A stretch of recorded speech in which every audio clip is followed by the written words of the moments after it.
اللهم اجعل في قلبي نورا۔ آخری پیغام۔ بغداد میں نا ختم ہونے والے مناظرے کا نیا دور شروع ہو چکا تھا۔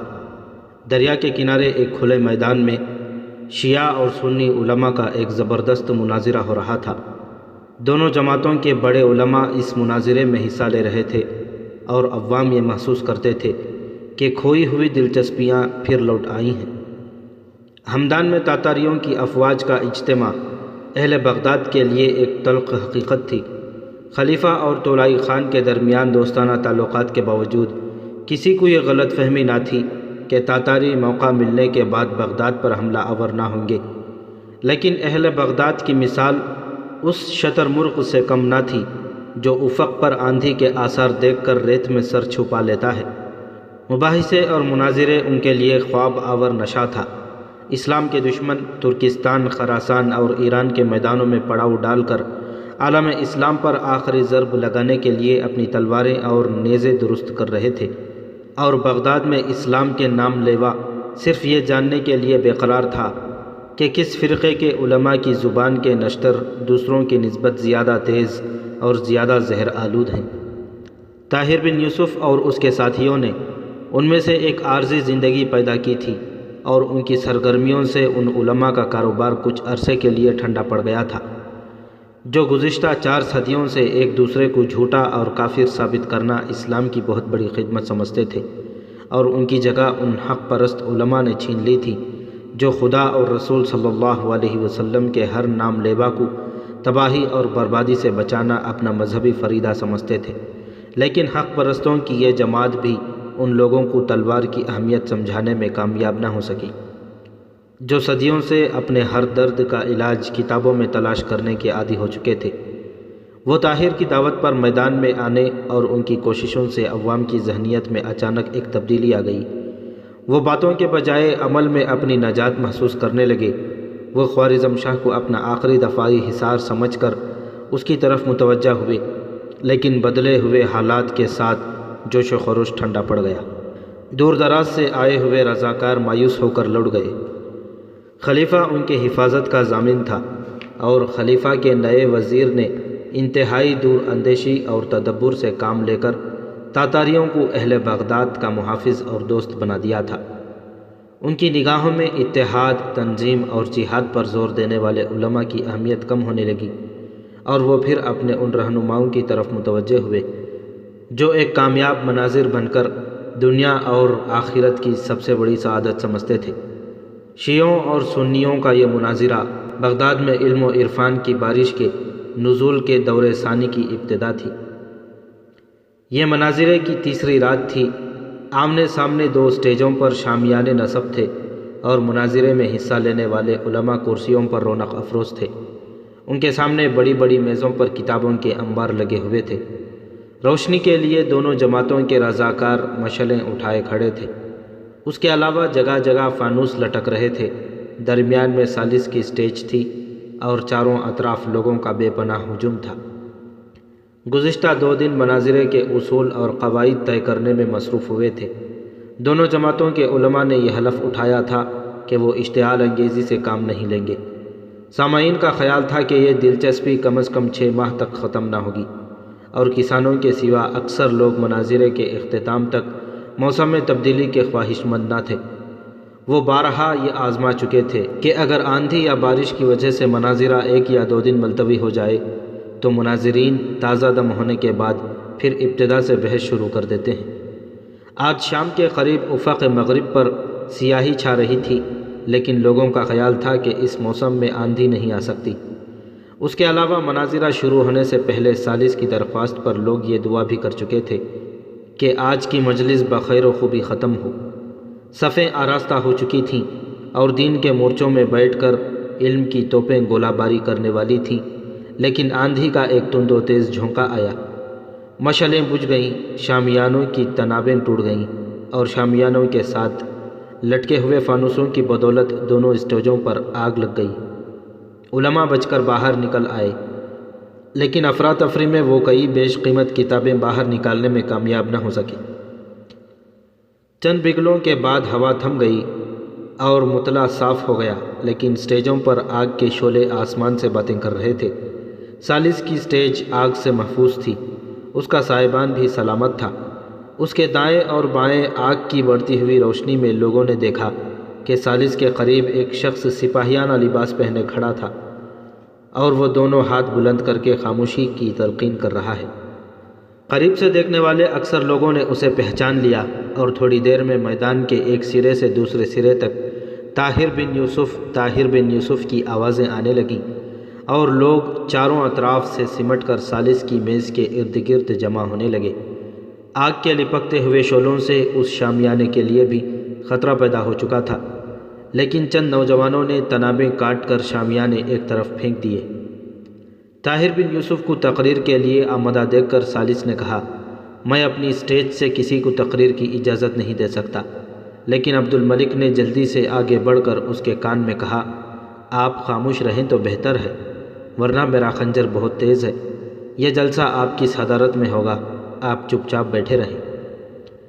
مناظرین کی توجہ جلتے ہوئے سائبانوں کے نیچے دبی ہوئی کتابوں پر مرکوز تھی، اس لیے انہیں یہ احساس نہ تھا کہ ثالث کی سٹیج پر کیا ہو رہا ہے، اور جب وہ طاہر بن یوسف کا نام سن کر چوکنے ہوئے، وہ تقریر شروع کر چکا تھا اور اس کے یہ چند فقرے عوام کی توجہ جذب کرنے کے لیے کافی تھے۔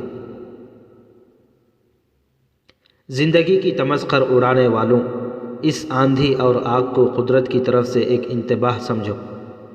تم نے بابل و نینوا کی تباہی کی داستانیں سنی ہوں گی، لیکن خدا وہ دن نہ لائے جب مستقبل کے سیاہ ماضی کے کھنڈر دیکھ کر یہ کہیں کہ یہاں کسی زمانے میں ایک عظیم الشان شہر آباد تھا جس کا نام بغداد تھا، جس میں 20 لاکھ انسان آباد تھے، جس کے محل 5 صدیوں کی تعمیری یادگار تھے، لیکن بابل اور نینوا کے باشندوں کی طرح انہیں بھی ایک عبرتناک تباہی کا سامنا کرنا پڑا، اور وہ صرف اس لیے کہ وہ اپنی کوتاہی عمل کے جواز کے لیے خدا اور رسول صلی اللہ علیہ وسلم کے احکام کی تعویلیں کرتے تھے۔ انہوں نے قرآن حکیم سے درس حیات لینا ترک کر دیا تھا۔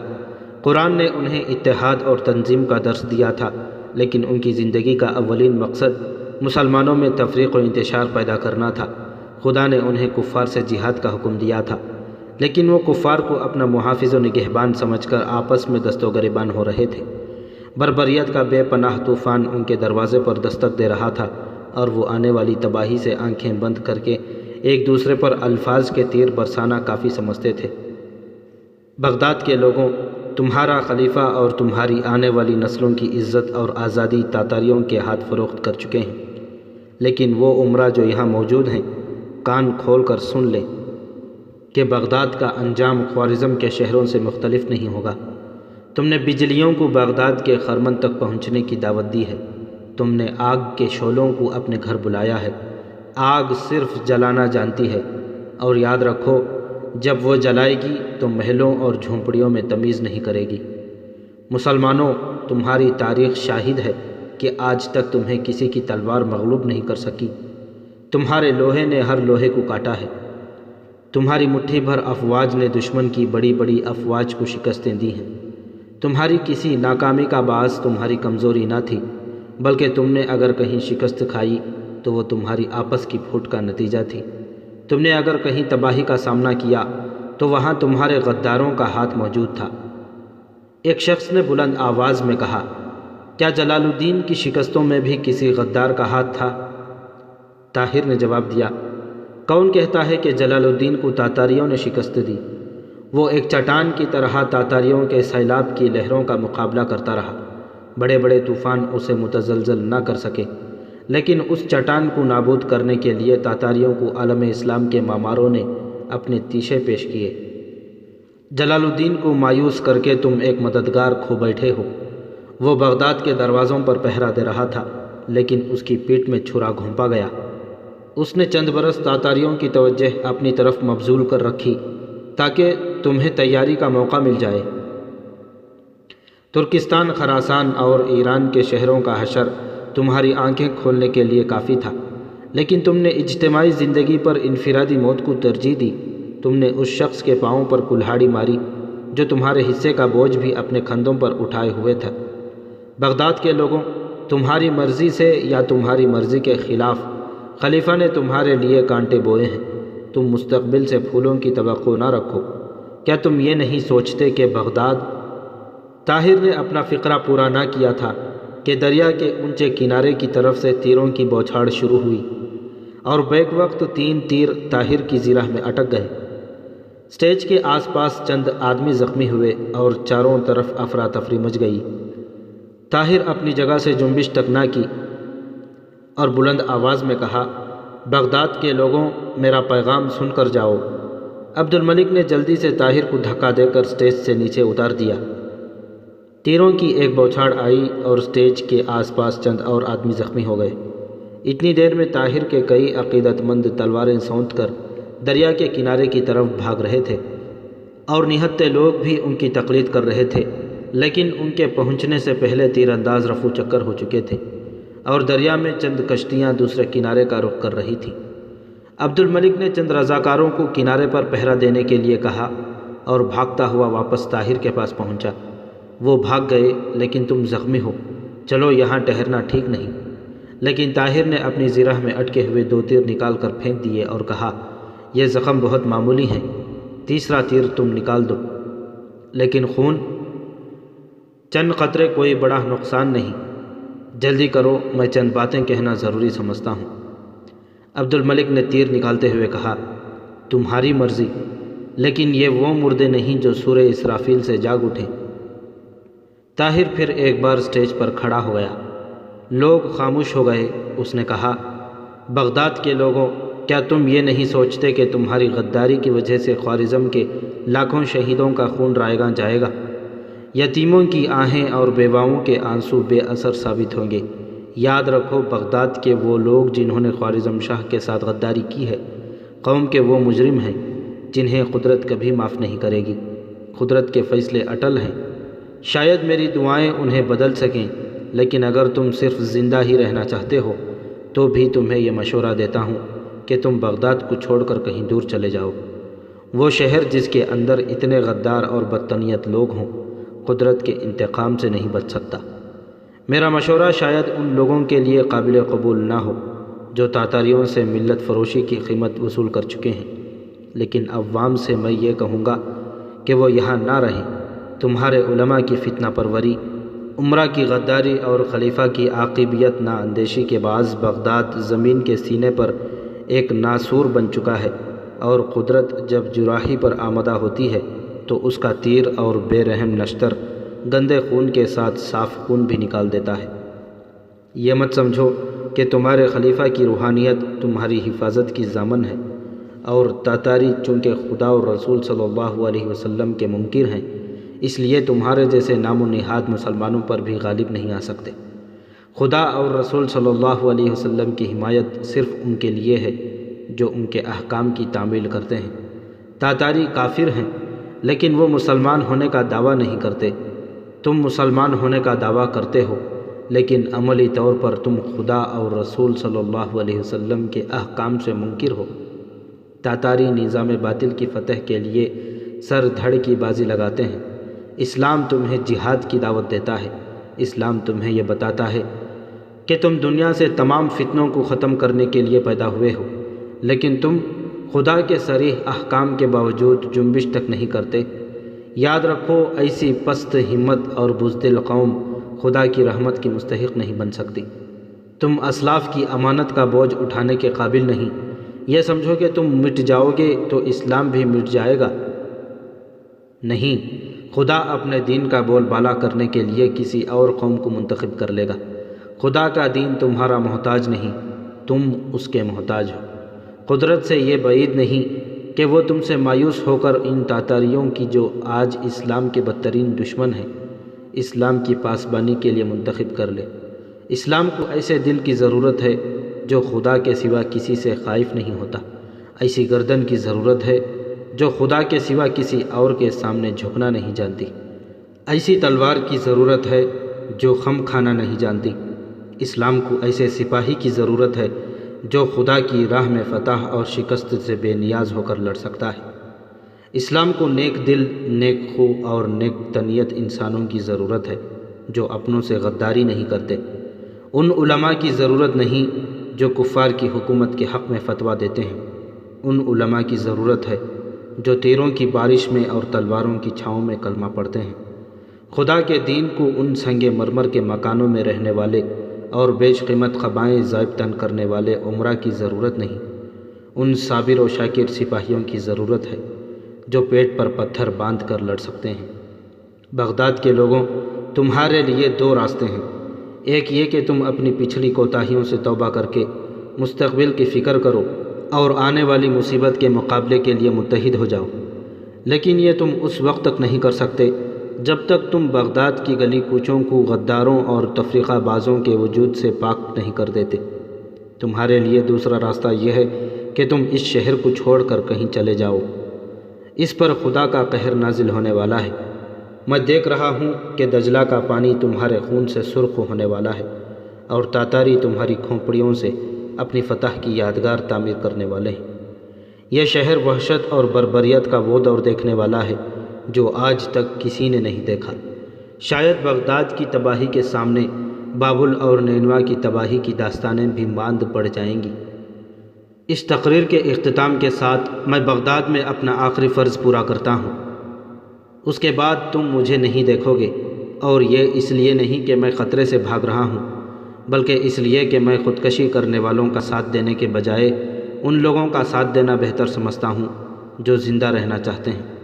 میں اس لیے جا رہا ہوں کہ تم میری ضرورت محسوس نہیں کرتے، لیکن اگر مجھے یہ معلوم ہوا کہ تم میں زندہ رہنے کی خواہش پیدا ہو رہی ہے اور تم بغداد کو غداروں کے وجود سے پاک کرنے کے لیے تیار ہو اور تاتاریوں کی حفاظت میں زندہ رہنے پر موت کو ترجیح دیتے ہو، تو میں عزت کی موت میں تمہارا ساتھ دے سکتا ہوں، ذلت کی زندگی میں تمہارا ساتھ دینے کے لیے تیار نہیں۔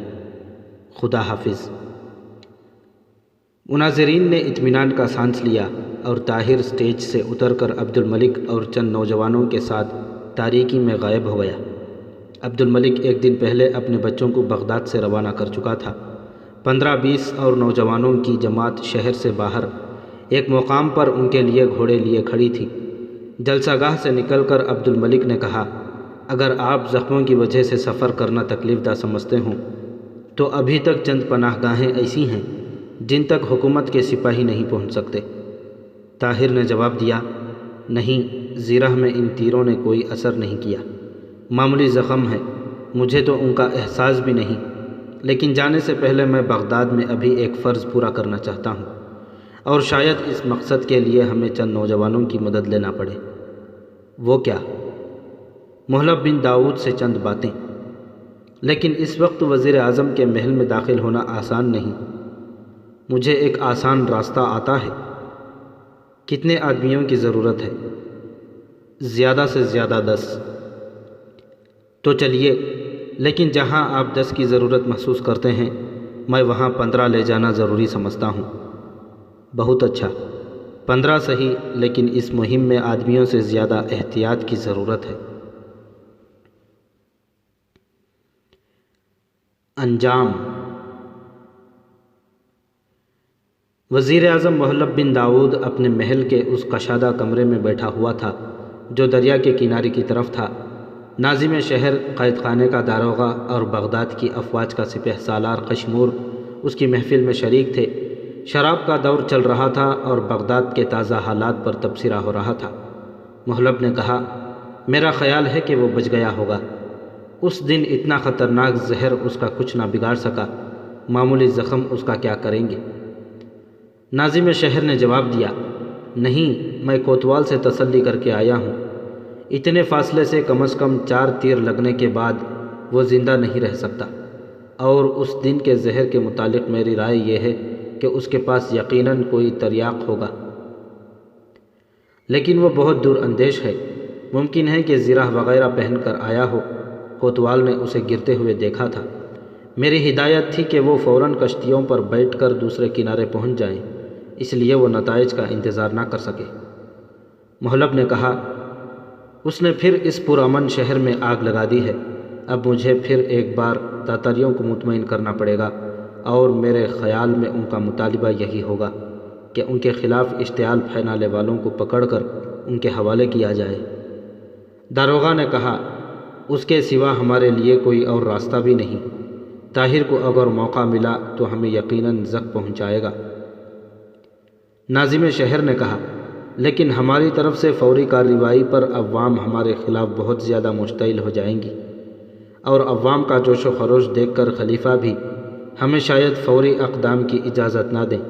آج تقریر میں اس نے اعلان کیا ہے کہ وہ بغداد سے جا رہا ہے، اور اگر وہ واقعی چلا گیا تو یہ معاملہ خود بخود ٹھنڈا ہو جائے گا، اور اگر اس نے یہاں ٹھہرنے کی کوشش کی تو علماء کے ایک بہت بڑے گروہ کو ہم اس کی مخالفت پر آمادہ کر چکے ہیں، اور اس کے پیرو اسے اپنی سرگرمیاں جاری رکھنے کی اجازت نہیں دیں گے۔ آج اس کی تقریر غیر متوقع تھی، ورنہ ہم جلسے میں گڑبڑ ڈالنے کے لیے کئی آدمیوں کو بھیج سکتے تھے۔ آئندہ کے لیے یہ انتظام کروں گا کہ اسے ٹوکنے کے لیے ہر مسجد اور ہر چوک میں علماء موجود رہیں۔ کل تک کم از کم 150 علماء کی طرف سے یہ فتویٰ مشتہر ہو جائے گا کہ اس کے مقاصد باغیانہ ہیں۔ اچانک طاہر ننگی تلوار لیے اندر داخل ہوا اور اس نے کہا تمہیں غلط فتویٰ مشتہر کرنے کی ضرورت نہیں پڑے گی۔ محلب کے ہاتھ سے شراب کا جام گر پڑا اور اس پر سختہ طاری ہو گیا۔ قشمور نے جلدی سے اٹھ کر تلوار کے قبضے کی طرف ہاتھ بڑھایا، لیکن طاہر نے بجلی کی سی تیزی سے اپنی تلوار کی نوک اس کے سینے پر رکھتے ہوئے کہا بیٹھ جاؤ۔ قشمور غصے سے ہونٹ کاٹتا ہوا بیٹھ گیا۔ محلب نے سنبھلتے ہوئے کہا تم یہاں کس نیت سے آئے ہو؟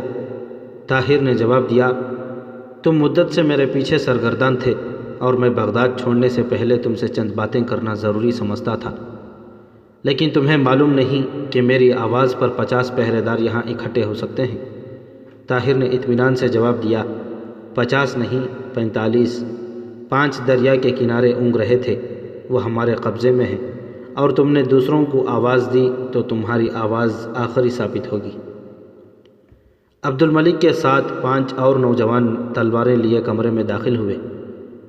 طاہر نے کہا اندر زیادہ آدمیوں کی ضرورت نہیں، باہر کا خیال رکھو۔ عبد الملک کے اشارے پر 2 نوجوان باہر نکل گئے اور باقی 3 ناظم شہر قشمور اور داروغہ کے سروں پر کھڑے ہو گئے۔ طاہر نے کہا اٹھیے۔ محلب نے خوف سے کانپتے ہوئے کہا کیا چاہتے ہو؟ طاہر نے جواب دیا میں کہہ چکا ہوں کہ میں چند باتیں کرنا چاہتا ہوں۔ میں تمہارا ہر مطالبہ ماننے کو تیار ہوں، کہو کیا چاہتے ہو؟ صرف یہ کہ تم سب ہمارے ساتھ چلو۔ کہاں؟ جہاں ہم لے جائیں، اور اگر میں انکار کروں تو مجھے مجبوراً اپنی تلوار استعمال کرنا پڑے گی، اسے ہاتھ لگا کر دیکھ لو۔ طاہر نے یہ کہتے ہوئے آہستہ سے تلوار کی نوک اس کے سینے میں چبھو دی۔ نہیں نہیں، خدا کے لیے مجھ پر رحم کرو، میں وعدہ کرتا ہوں کہ بغداد چھوڑ کر چلا جاؤں گا۔ مجھے تمہارے وعدوں پر یقین نہیں، اور اسی لیے میں تمہیں اپنے ساتھ لے جانا چاہتا ہوں۔ کہاں؟ بغداد سے دور کسی ایسے مقام پر جہاں سے لوٹ کر تم پھر یہاں نہ آ سکو گے۔ تو وعدہ کرو کہ مجھے قتل نہیں کرو گے۔ طاہر نے کہا اگر میں وعدہ کروں تو تمہیں یقین آ جائے گا، میں جانتا ہوں کہ تم جھوٹا وعدہ نہیں کر سکتے۔ عبد الملک نے کہا بغداد کے مناظر سن سن کر اسے بحث کی عادت پڑ گئی ہے، اس کا علاج میں جانتا ہوں۔ طاہر کو ایک طرف ہٹا کر عبد الملک نے اپنی تلوار کی نوک محلب کی گردن پر رکھ کر آہستہ سے دباتے ہوئے کہا اٹھتے ہو یا؟ محلب نے گھبرا کر کہا خدا کے لیے مجھ پر رحم کرو، میں چلتا ہوں۔ آہستہ بولو، عبد الملک نے اسے ڈانٹتے ہوئے کہا۔ قشمور نے دوبارہ تلوار کے قبضے کی طرف ہاتھ بڑھانے کی کوشش کی، لیکن طاہر نے تیزی سے آگے بڑھ کر اس کے پیٹ پر تلوار کی نوک رکھ دی اور اس کے ساتھی نے اس کے نیام سے تلوار نکال لی۔ قشمور نے کہا بہادر کسی کے ہتھیار چھین کر اس پر حملہ نہیں کیا کرتے۔ طاہر نے کہا تم اطمینان رکھو، تمہیں اپنی تلوار کے جوہر دکھانے کا موقع بھی مل جائے گا۔ اگر تم یہ وعدہ کرتے ہو تو میں تمہارے ساتھ چلنے کے لیے تیار ہوں۔ میں وعدہ کرتا ہوں اور تمہیں یہ بھی یقین دلاتا ہوں کہ تمہاری تلوار کے مقابلے کے لیے ہماری طرف سے بھی ایک ہی تلوار ہوگی۔ قشمور نے کہا تو چلو۔ طاہر ناظم شہر اور داروغہ کی طرف بھی متوجہ ہوا۔ اٹھو تمہاری بھی ضرورت ہے۔ محلب اور اس کے ساتھی اپنی پسلیوں پر تلواروں کی تیز نوک کا دباؤ محسوس کرتے ہوئے کمرے سے باہر نکلے۔ طاہر کے باقی 8-10 ساتھیوں نے جو ابھی تک باہر کھڑے تھے انہیں اپنے گھیرے میں لے لیا۔ دریا کے کنارے 2 کشتیاں کھڑی تھیں۔ طاہر کے ساتھی محلب کی سیر کے تمام کشتیوں کے رسے کاٹ کر انہیں دریا میں دھکیل چکے تھے۔ ایک کشتی میں 5 پہرے دار جنہیں انہوں نے دریا کے کنارے نیم خوابی کی حالت میں دبوچا تھا رسیوں میں جکڑے ہوئے پڑے تھے۔ طاہر نے محلب کو کشتی میں سوار ہونے کا اشارہ کیا اور وہ اس کے اشارے سے زیادہ عبد الملک کی تلوار کی نوک سے مجبور ہو کر کشتی پر سوار ہو گیا۔ قشمور، ناظم اور داروغہ نے اس کی تقلید کی۔ طاہر کے 8 ساتھی اس کشتی میں سوار ہو گئے اور باقی 7 دوسری کشتی میں رسیوں سے جکڑے ہوئے پہرے داروں کے ساتھ بیٹھ گئے۔ تھوڑی دیر بعد کشتیاں دریا کے منجھدار میں پانی کے بہاؤ کے ساتھ تیر رہی تھیں۔ محلب نے چند بار نہایت عاجزی سے سوال کیا، تم ہمیں کہاں لے جا رہے ہو؟ عبد الملک ہر بار یہی جواب دیتا، فکر نہ کرو، تمہاری منزل بہت نزدیک ہے۔ آباد کناروں سے 8 کوس دور نکل جانے کے بعد طاہر نے کشتی میں پڑے پتھروں میں ایک اٹھا کر محلب اور اس کے ساتھیوں کو دکھاتے ہوئے کہا، تم جانتے ہو یہ پتھر کس کام آتے ہیں؟ محلب بلبلا اٹھا، نہیں، یہ ظلم ہے، خدا کے لیے مجھ پر رحم کرو۔ طاہر قشمور کی طرف متوجہ ہوا، کیوں حضرت؟ آپ ہی بتائیے، بھلا یہ سوال پوچھنا ظلم ہے کہ دریا کے کنارے پڑے ہوئے پتھر کس کام آتے ہیں؟ میں اس کا مطلب نہیں سمجھا۔ عبد الملک نے کہا، یہ موٹی عقل کے آدمی ہیں، ان سے ایسے سوالات نہ پوچھیے۔ قشمور نے غصے سے کانپتے ہوئے کہا، تم نے میرے ساتھ بہادری کی طرح مقابلہ کرنے کا وعدہ کیا تھا۔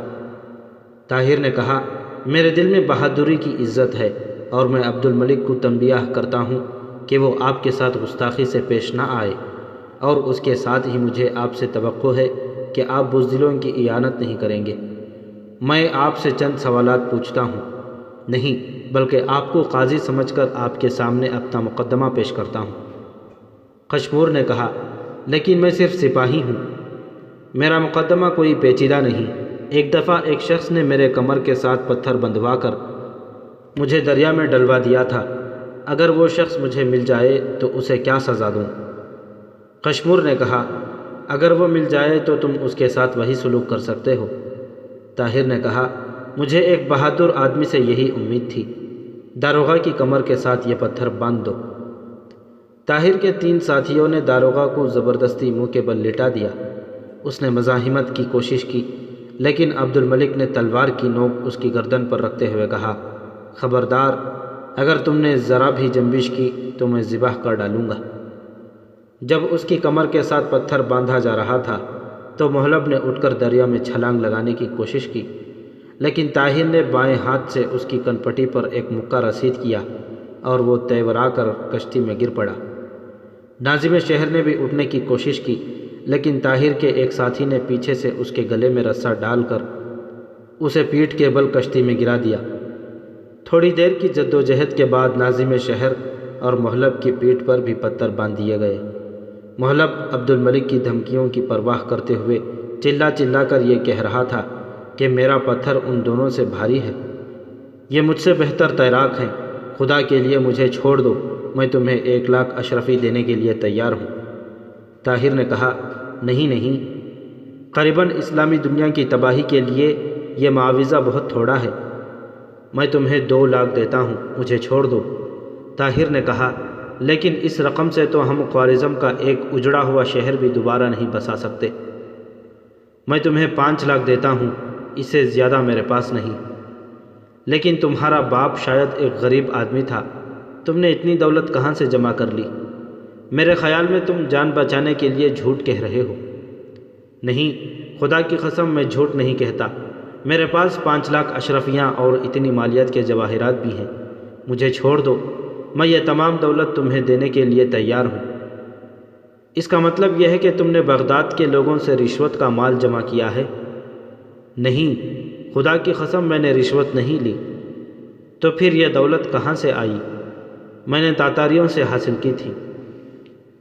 جہاں تک مجھے معلوم ہے تاتاریوں نے صرف ایک شخص کو مالا مال کیا تھا، اور وہ تھا جس نے چنگیز خان کو خوارزم پر حملے کی صورت میں خلیفہ کی غیر جانبداری کا ثبوت دے دیا تھا، جس نے وحید الدین کو قید کر کے زہر دے دیا تھا، جس نے وزیر اعظم کو قتل کیا تھا، جو خلیفہ مستنصر کے پاس تاتاریوں کی دوستی کا پیغام لے کر آیا تھا۔ طاہر نے جواب دیا، میں جانتا ہوں کہ تمہاری موت کے باوجود بغداد پر جو تباہی آنے والی ہے وہ آ کر رہے گی۔ بغداد میں منافقوں اور غداروں کی تعداد تمہارے سر کے بالوں سے بھی زیادہ ہے، لیکن بغداد کی تباہی کے اسباب پیدا کرنے کے بعد تاتاریوں سے انعام حاصل کرنے والے تم نہیں کوئی اور ہوگا۔ تم نے تاتاریوں کے لیے بغداد کے دروازے کھولے ہیں، لیکن ان کی تلواروں کے سائے میں مسلمانوں پر حکومت کرنے والے غدار تمہارے خاندان سے نہیں کسی اور خاندان سے ہوں گے۔ ناظم شہر نے کہا، تمہیں زہر دینے اور دریا میں پھینکنے کی سازش میں میرا کوئی ہاتھ نہیں تھا۔ طاہر نے کہا، تو پھر تمہیں یہ کیسے معلوم ہوا کہ میرے خلاف ایسی سازش کی گئی ہے؟ مجھے داروغہ نے بتایا تھا۔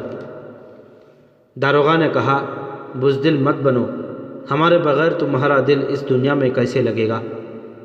طاہر نے کہا، اب تم یہ فیصلہ کر لو کہ خود دریا میں کودنا پسند کرو گے یا ہم تمہارے ہاتھ پاؤں پکڑ کر دریا میں پھینک دیں۔ داروغہ نے کہا، ہم پر اگر کوئی احسان کرنا چاہتے ہو تو یہ ہو سکتا ہے کہ ہمیں ایک ساتھ کودنے کا موقع دو۔ طاہر نے کہا، مجھے منظور ہے، میں آخری وقت میں تمہارے ساتھ زبردستی نہیں کرنا چاہتا، اور پھر یہ پتھر وزن میں اس پتھر سے زیادہ نہیں جس کا بوجھ اٹھا کر میں نے دریا عبور کیا تھا۔ ناظم نے کہا، لیکن ہم تیراک نہیں، تو اس صورت میں ہمیں تم کو زبردستی پانی میں پھینکنے کی تکلیف اٹھانا پڑے گی۔ عبد الملک، پہلے محلب کی باری ہے۔ داروغہ نے اپنے ساتھیوں سے کہا، اگر ایک ایک کر کے ہمیں پانی میں دھکیلا گیا تو ہمارا ڈوب جانا یقینی ہے۔ اگر اکٹھے کودو تو میں تمہیں سہارا دینے کا وعدہ کرتا ہوں۔ یہ پتھر بہت معمولی ہے اور میں اس سے زیادہ بوجھ اٹھا کر دریا عبور کر سکتا ہوں۔ طاہر اور اس کے ساتھی داروغہ کی اس احسار پر حیران تھے، کیونکہ جسمانی لحاظ سے وہ اپنے ساتھیوں کی نسبت زیادہ نحیف تھا، تاہم انہیں اطمینان تھا کہ اتنا بوجھ اٹھا کر کوئی بھی کنارے تک نہیں پہنچ سکے گا۔ داروغہ نے کہا، آپ ہمیں ایک ساتھ کودنے کی اجازت دیتے ہیں؟ طاہر نے کہا، مجھے کوئی اعتراض نہیں۔ داروغہ اٹھ کر کشتی کے سرے پر کھڑا ہو گیا، کہنے لگا، میں جا رہا ہوں، اگر تمہیں میری مدد کی ضرورت ہے تو میرے ساتھ آؤ، ورنہ میں پیچھے مڑ کر نہیں دیکھوں گا۔ ناظم اور محلب جھٹ اٹھ کر اس کے قریب کھڑے ہو گئے۔ داروغہ نے بازو پھیلا کر کہا، اپنی گردنیں میری بغل میں دے لو، میں تمہیں منجدار سے نکال لوں گا، اور اس کے بعد جو تمہاری قسمت۔ ڈوبتے کو تنکے کا سہارا۔ ناظم اور محلب نے اپنی تقدیر داروغہ کے سپرد کر دی۔ عبد الملک نے طاہر کے کان میں کہا، یہ تیرنا بالکل نہیں جانتا، میں اسے اس وقت سے جانتا ہوں جب یہ فوج میں تھا۔ طاہر نے کہا، مجھے معلوم ہے، ایک تیراک اس قدر بے وقوف نہیں ہو سکتا۔ تینوں تھوڑی دیر تذبذب کی حالت میں کشتی کے سرے پر کھڑے رہے۔ بالآخر طاہر کے ساتھیوں نے انہیں تلواروں سے ہانک کر دریا میں کودنے پر مجبور کر دیا۔ مجھے چھوڑ دو، تم تیرنا نہیں جانتے، جھوٹے فریبی دغاباز مکار، ہمیں چھوڑ دو۔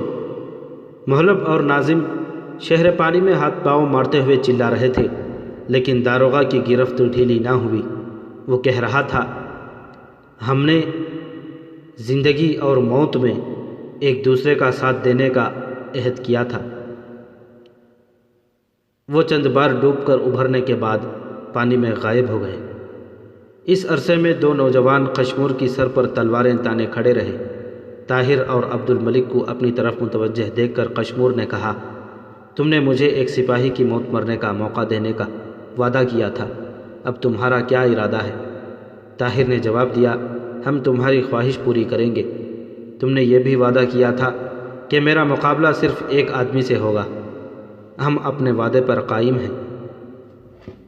آدھی رات کا چاند نمودار ہو چکا تھا، دونوں کشتیاں کنارے پر لگیں۔ طاہر نے اپنے دو ساتھیوں کو دوسری کشتی میں پڑے ہوئے 5 اسیروں پر پہرا دینے کے لیے کہا، اور اس کے باقی ساتھی اس کی ہدایت کے مطابق کشتیوں سے اتر کر کنارے اور پانی کے درمیان ریت کے ایک چھوٹے سے ٹاپو پر کھڑے ہو گئے۔ اس کے بعد عبد الملک اور طاہر نے قشمور کو تلواروں کے پہرے میں کشتی سے اتارا۔ جب ان کے ساتھیوں نے قشمور کے گرد دائرہ بنا لیا تو طاہر نے اس کی چھینی ہوئی تلوار واپس دینے کا حکم دیا۔ عبد الملک نے طاہر کے کان میں کہا، تیروں سے زخمی ہونے کے بعد تمہارا بہت سا خون ضائع ہو چکا ہے، اس لیے مجھے اس سے تیغ آزمائی کی اجازت دو۔ طاہر نے جواب دیا، صفیہ کی شہادت کے بعد میں نے ایک عہد کیا تھا اور میں اسے پورا کرنا چاہتا ہوں۔ تم میری فکر نہ کرو، میں بالکل ٹھیک ہوں۔ عبد الملک نے بہت اصرار کیا۔ جب وہ دبی زبان سے ایک دوسرے کو سمجھانے کے بجائے بلند آواز میں بحث کرنے لگے تو قشمور نے کہا، میرے مقابلے کے لیے کسی ایسے شخص کو سامنے آنا چاہیے جو میرا ہم پلہ ہو۔ بدقسمتی سے تم دونوں میں سے کوئی میرا ہم رتبہ نہیں، تاہم میں طاہر کو ترجیح دیتا ہوں۔ طاہر نے عبد الملک کو ایک طرف دھکیلتے ہوئے نیام سے تلوار نکال لی اور کہا، تیار ہو جاؤ۔ قشمور نے تلوار کو جنبش دیتے ہوئے اطمینان سے جواب دیا، میں تیار ہوں۔ رات کی خاموشی میں تلواروں کی جھنکار سنائی دینے لگی۔ تھوڑی دیر تیز و تند حملے کرنے کے بعد قشمور مغلوب ہو کر پیچھے ہٹنے لگا۔ طاہر نے کہا، پانی میں کودنے کے ارادے سے پیچھے ہٹنے کی کوشش نہ کرو، میں نے تمہیں بہادروں کی طرح لڑنے کا موقع دینے کا وعدہ کیا تھا، بھاگنے کا موقع دینے کا وعدہ نہیں کیا تھا۔ قشمور نے کہا، تو تمہارے نزدیک میری سزا موت کے سوا کچھ نہیں۔ طاہر نے کہا، تمہیں اپنی موت کا یقین ہو چکا ہے؟ ہاں، اب میں یہ محسوس کرتا ہوں کہ تمہارے زخموں کے متعلق میرا اندازہ صحیح نہ تھا۔ میں نے عبد الملک کی بجائے تمہیں مقابلے کے لیے منتخب کرنے میں غلطی کی ہے۔ تم اس غلطی کی تلافی کر سکتے ہو۔ وہ کیسے؟ ہتھیار ڈال کر۔ طاہر کو ڈھیلا ہوتا دیکھ کر قشمور نے اچانک پینترا بدلا اور اس پر پے در پے کئی وار کر دیے۔ ایک بار اس کی تلوار ہوا میں سنسناہٹ پیدا کرتی ہوئی اس کے سر کے اوپر سے گزر گئی۔ طاہر نے نیچے جھک کر اپنی گردن بچاتے ہوئے اس پر اچانک ایک سیدھا وار کر دیا۔ قشمور تیورا کر زمین پر گرا۔ طاہر کی تلوار اس کے پیٹ سے آر پار ہو چکی تھی۔ طاہر نے جھک کر اس کے دامن سے تلوار پہنچتے ہوئے عبد الملک کی طرف دیکھا اور کہا، اگر یہ توبہ کر لیتا تو میں یقیناً اسے چھوڑ دیتا، لیکن اس نے مجھے باتوں میں لگا کر خیال کیا کہ میں بے پرواہ ہو گیا ہوں۔ عبد الملک نے کہا، چلیے اب دیر ہو رہی ہے، میرے خیال میں یہ دونوں کشتیاں پانی میں دھکیل دیں اور قیدیوں کو وہیں رہنے دیں۔ صبح تک یہ کشتیاں کافی دور نکل جائیں گی، اور جب تک کوئی قیدیوں کو نکال کر ان کی سرگزشت پوچھے گا ہم بہت دور جا چکے ہوں گے۔ طاہر نے سوال کیا، ہمارے گھوڑے یہاں سے کتنی دور ہیں؟ عبد الملک نے جواب دیا، کوئی آدھ کوس کے فاصلے پر۔ عبد الملک کی ہدایات کے مطابق بغداد سے اس کے چند دوست ایک دن قبل اس سرائے میں پہنچ چکے تھے جہاں وہ خوارزم شاہ کے 150 سپاہیوں کو ٹھہرا گیا تھا۔ عبد الملک کی بیوی اور 2 بچے بھی، جن میں سے ایک 8 سالہ لڑکا اور دوسری 5 سالہ لڑکی تھی، اس جگہ پہنچ چکے تھے۔ تیسرے دن شام کے وقت طاہر اور عبد الملک 20 سواروں کے ساتھ اس جگہ پہنچ گئے، اور چوتھے دن الصبح اس قافلے نے ہندوستان کا رخ کیا۔ چند دنوں کے بعد جب وہ چھوٹی چھوٹی پہاڑیوں سے گزر رہے تھے تو طاہر نے ایک بلند ٹیلے پر پہنچ کر گھوڑا روکا اور شمال کے بلند پہاڑوں کی طرف دیکھنے لگا۔ وہ تصور میں ایک ندی کے کنارے پتھروں کا وہ انبار دیکھ رہا تھا جس کے نیچے صفیہ دائمی نیند سو رہی تھی۔ عبد الملک نے گھوڑا روک کر کچھ دیر اس کا انتظار کیا اور بالآخر بولا، طاہر کیا سوچ رہے ہو؟ طاہر نے چونک کر اس کی طرف دیکھا۔ اس کی آنکھوں میں آنسو چھلک رہے تھے۔ عبد الملک نے مغموم لہجے میں کہا، چلو قافلہ دور جا چکا ہے۔ طاہر نے گھوڑے کو ایڑ لگاتے ہوئے کہا، عبد الملک، میں سوچتا ہوں کہ بغداد سے اس درجے مایوس ہونے میں ہم نے غلطی تو نہیں کی۔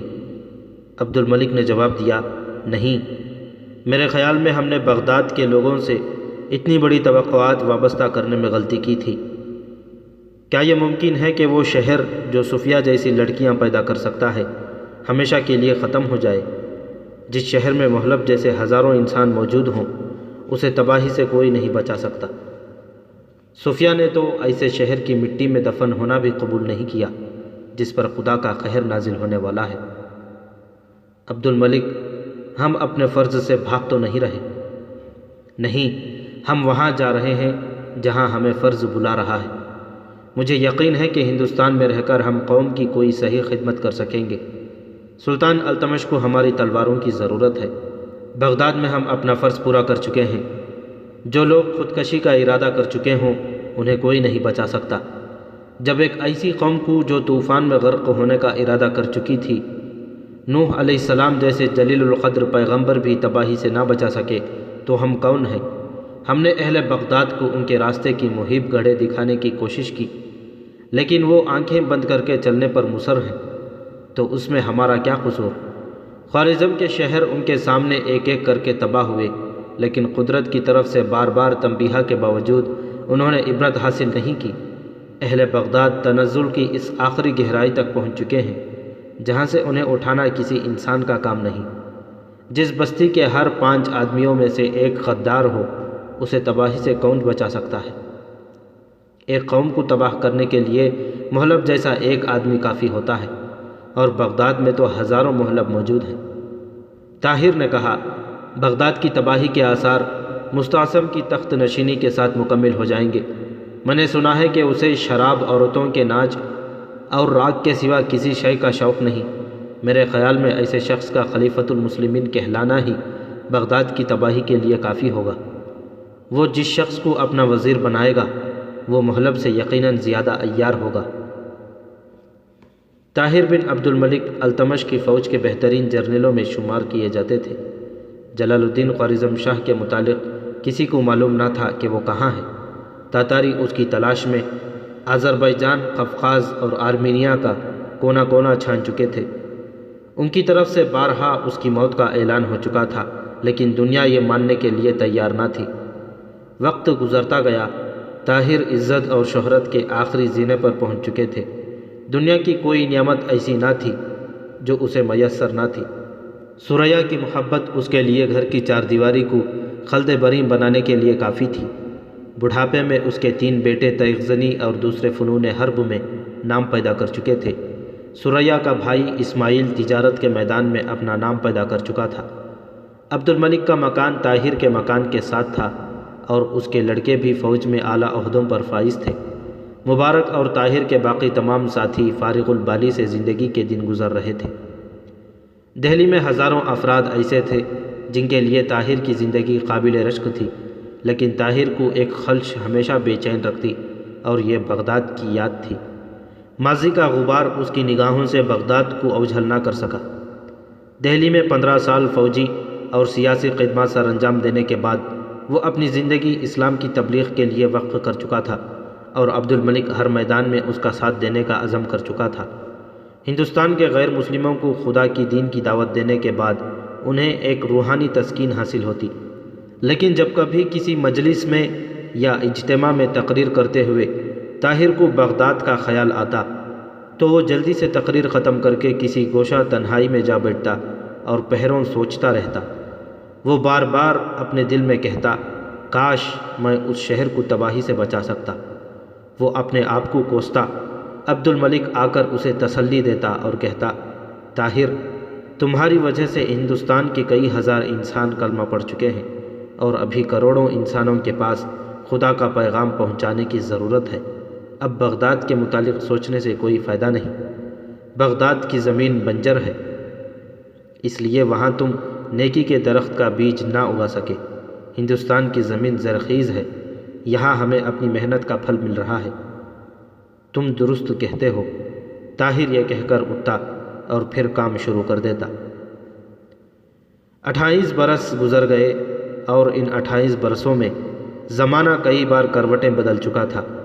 ایران میں چنگیز خان کا پوتا ہلاکو خان حکمران تھا، اور بغداد میں مستعصم کی خلافت کا 3 سال تھا۔ تاتاری بغداد پر حملے کی تیاریاں کر رہے تھے۔ خلیفہ کے وزیر ابن القمی نے ہلاکو خان کے ساتھ ساز باز کر کے خلیفہ کو یہ مشورہ دیا کہ علم اور روحانیت کے اس مرکز میں 3 لاکھ فوج کی کیا ضرورت ہے؟ یہ خزانے پر ایک غیر ضروری بوجھ ہے۔ چنانچہ بغداد میں چند ہزار سپاہیوں کے سوا باقی تمام فوج کو دائمی رخصت دی جا چکی تھی۔ دوسری طرف بزرگان قوم اور علماء دین کی یہ حالت تھی کہ ان کے مناظرے اب ختم ہونے کا نام ہی نہ لیتے۔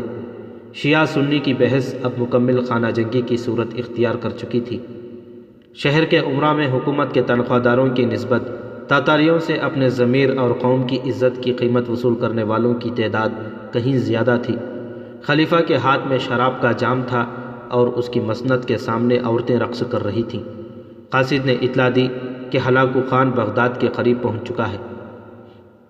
خلیفہ کے ہاتھ سے شراب کا جام چھوٹ گیا اور اس کی سفید قبا پر دھبے پڑ گئے۔ ہلاکو خان آندھی اور بلا کی طرح نازل ہوا اور بغداد نے وہ تباہی دیکھی جس کے سامنے بابل اور نینوا کی داستانیں ہیج ہیں۔ 20 لاکھ انسانوں میں سے صرف 4 لاکھ انسان اپنی جانیں بچا کر بھاگنے میں کامیاب ہوئے۔ دجلہ کا پانی خون سے سرخ ہو رہا تھا۔ کتب خانوں، درسگاہوں اور مکانوں میں آگ کے شعلے آسمان سے باتیں کر رہے تھے۔ شہر کے وہ کہنا مشق مناظر جو برسوں سے ایک دوسرے کو کافر بنا رہے تھے، وہ امراء اور علماء جو برسوں کی غداری کا آخری انعام حاصل کرنا چاہتے تھے، اور وہ خلیفہ جس نے مسند پر بیٹھ کر خدا کے دین کا مذاق اڑایا تھا، بڑی بڑی قیمتی تحائف لے کر ہلاکو خان کی خدمت میں حاضر ہوئے، لیکن کسی کو زندہ لوٹنا نصیب نہ ہوا۔